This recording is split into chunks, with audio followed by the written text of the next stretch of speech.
Hey, what's going on, everybody? Jedi270 here, and as you can see, we've got the powder coat color shot onto the lower receiver that a friend of mine sent to me.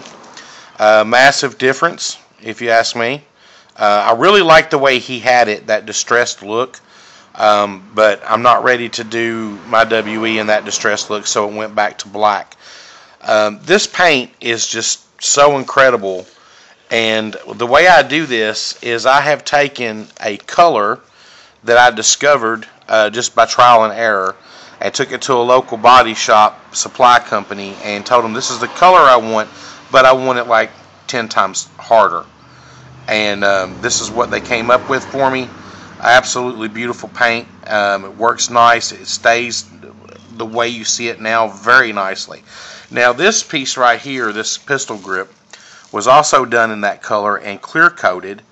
And the clear coat I use is just your typical Krylon matte finish that you can purchase at any Walmart. And I wish there were a way for me to keep that duller gray look with clear coat, but I just simply haven't found out how to do that yet. But that'll give you some kind of an idea of the color difference between the two. Now, will this paint hold up without clear coat? Well, sure, yeah, it will. My WEF226 that I got in my trade with Maximus MJG, I did it in this, and it's holding up very well.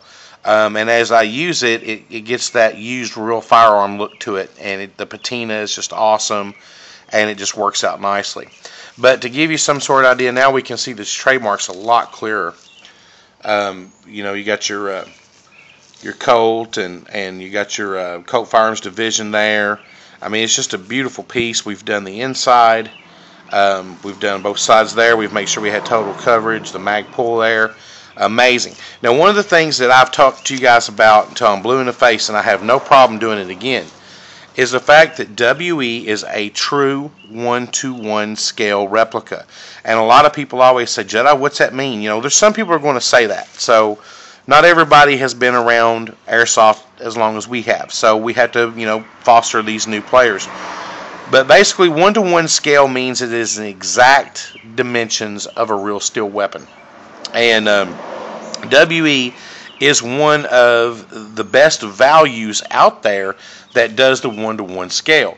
You have Inakatsu, you have Viper, I believe Bomber is. You've got all your aftermarket lowers like Prime, 5KU, and a host of many others that are available for just about any platform that you have. A lot of people make these fully trademarked. The trademarks are 100% correct to the real steel. A lot of people make these, and we have to get these from Asia. And guys, look, there is no such thing as an illegal rifle, airsoft rifle in the United States, period. You just have to make sure that when you order these things that you tell the company that you order it from EB Airsoft, eHobby Asia, Airsoft Global, Airsoft Club. Stay away from Airsoft Panda. They freaking suck. You got all these other little places. You want to stay away from the smaller companies. You want to stay with companies that have been around for a while. And you simply let them know when you order it to adhere to all United States regulations.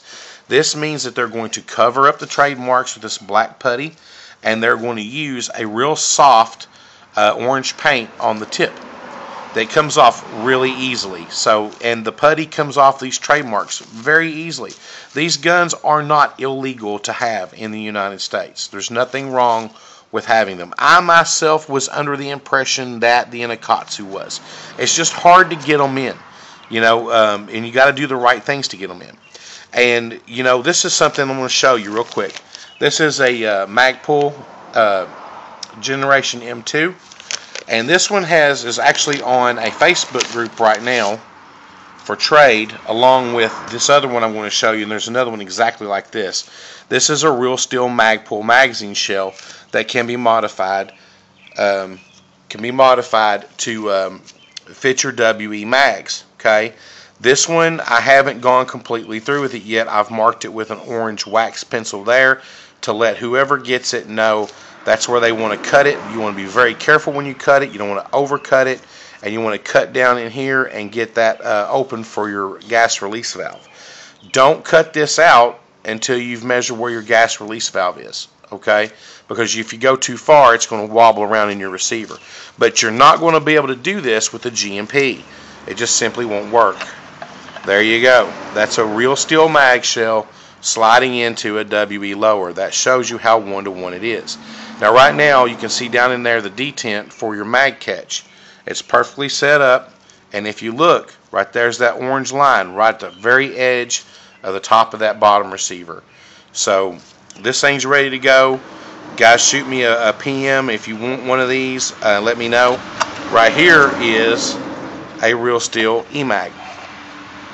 Goes right in there. This is one that I've already done before, and you can tell I got a little jagged with it. That's the first one I ever modified. So, but basically it still works. You know, it's not a big deal.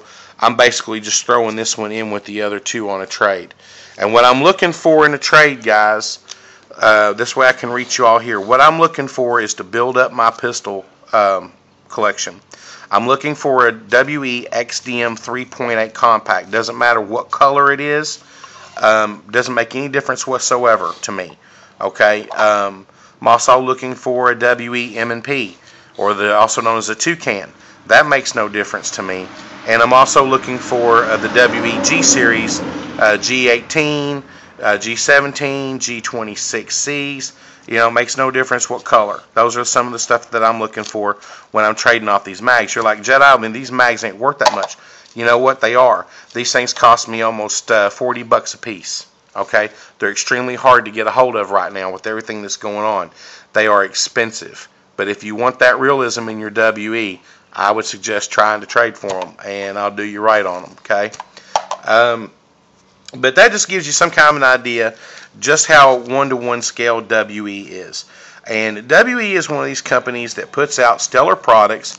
There are ways of getting the trigger boxes by RA Tech with RA Tech steel internals, and I think they've discontinued the complete trigger box. Now you've got to take your trigger box apart and put in the steel parts. But it used to come in a already completed steel box with all the steel parts, and you just dropped it in. But you know, you just you can't find those anymore unless somebody's got them for sale on the forums. So always look for that. But guys, this right here is the epitome of gas blowbacks. I'm telling you, baby. This, when you drop in this trigger box and put everything together, you got 100% correct. Trademarks are all CNC etched in there. Just absolutely amazing. A wonderful gift from this good friend of mine. I thank him very much. So once I get this all installed on the WE, I got a couple other projects that I'm working on. And once I sit down and figure out what I want to do with this, then we'll go ahead and go from there. But this is the Jedi 270. I thank you for watching, and God bless you.